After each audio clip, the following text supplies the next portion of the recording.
भैया जे सीपी नाम से भैया के जानत होए। अब अजय का है। अब वो अजय के नाम से जाने। वाह 21 रुपए का महान आशीर्वाद, चरणों में कोटि कोटि नमन है। आओ भैया।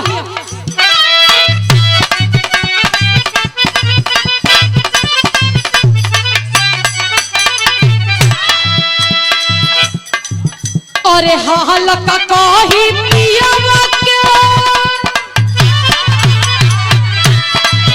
अरे हाल का काही पिया के बिन चलू इंजन चापका।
बड़ा झरले बारू काजर मरले बारू, बड़ा झरले बारू काजर मरले बारू, बड़ा झरले बारू काजर मरले बारू। सोना भोरही से मोट तू बिगड़ले बारू, भोरही से मोट तू बिगड़ले बारू, सोना भोरही से मोट तू बिगड़ले बारू। बड़ा झरले बारू काजर मरले बारू, सोना भोरही से मोट तू बिगड़ले बारू। बड़ा झरले बारू काजर मरले बारू, सोना भोरही से मोट तू बिगड़ले बारू। बड़ा झरले बारू काजर मरले बारू, सोना भोरही से मोट तू बिगड़ले बारू।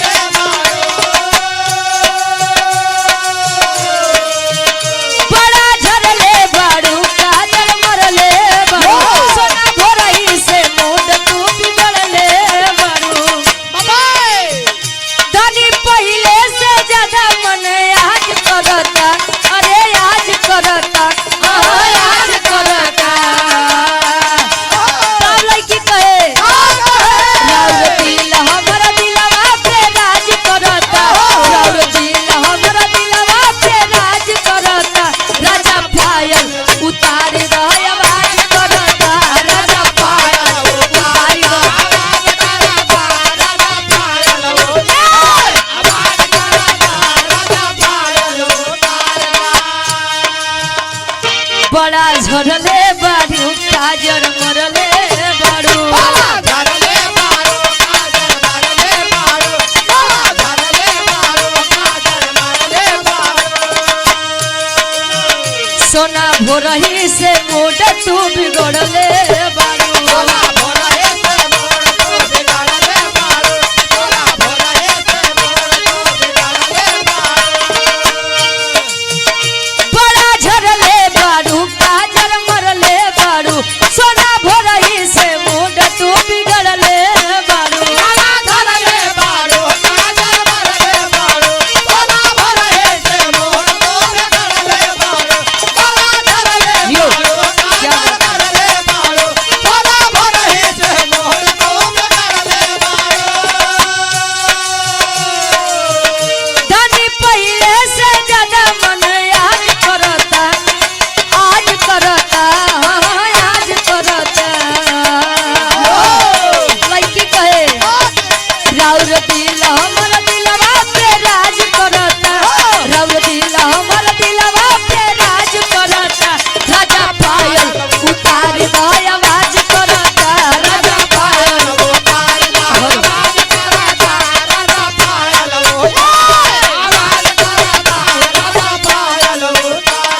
पतिव्रता नारी है उनके लिए। कौन वर्ता? पतिव्रता मतलब एक मन से दुख पर निर्भर है दादा काका नहीं थे। आज के दौर इतना खराब होगी बा काका कि अपने दुल्हा के प्रेमी के चक्कर में मार के नीला ड्रम में भर देती हैं। जब तोहार भैया हुआ भवा कि नहीं दुल्ही बतावे बच्चेलाल भैया शादी भवा अभी ना मान ली हमारे भाभी का कहा था भवा तो कहा था नहीं भवा दुल्ही कहे मान ली हमारे भौजी का मेरे भैया से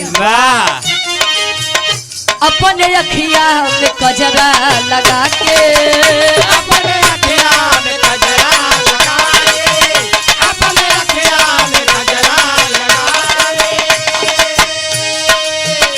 रखन गजरा में साड़ियों टका के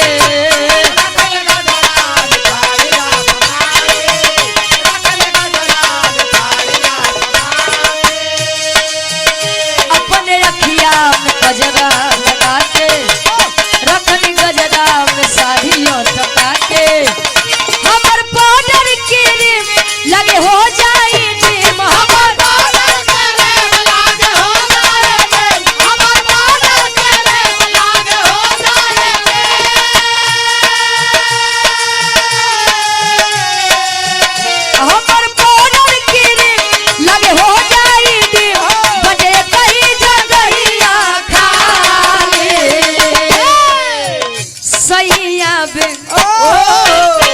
सैया बिन नथुनिया केदारी हो राजा बिन नथुनिया